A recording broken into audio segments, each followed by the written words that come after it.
হে everyone, আসসালামু আলাইকুম। Welcome to Nasima's kitchen. আজকে আপনাদের সাথে শেয়ার করছি ফ্রেঞ্চ ফ্রাইয়ের রেসিপি।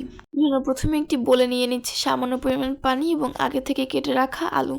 এবার আলুগুলোকে খুব ভালোভাবে আমি পরিষ্কার করে নিচ্ছি। আলুগুলোকে আমি 3-4 বার ধুয়ে নিয়েছি।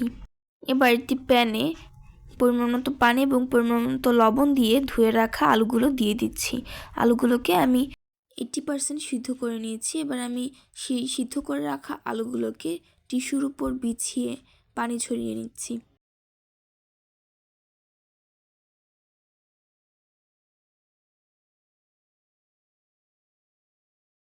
এবার পানি ছড়িয়ে রাখা আলুগুলোতে আমি অ্যাড করছি 3 চা চামচ পরিমাণ কর্নফ্লাওয়ার।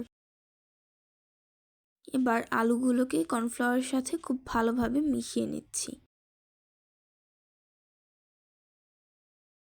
এবার একটি প্যানে তেল গরম করে আমি আলুগুলোকে ফ্রাই করে নিচ্ছি।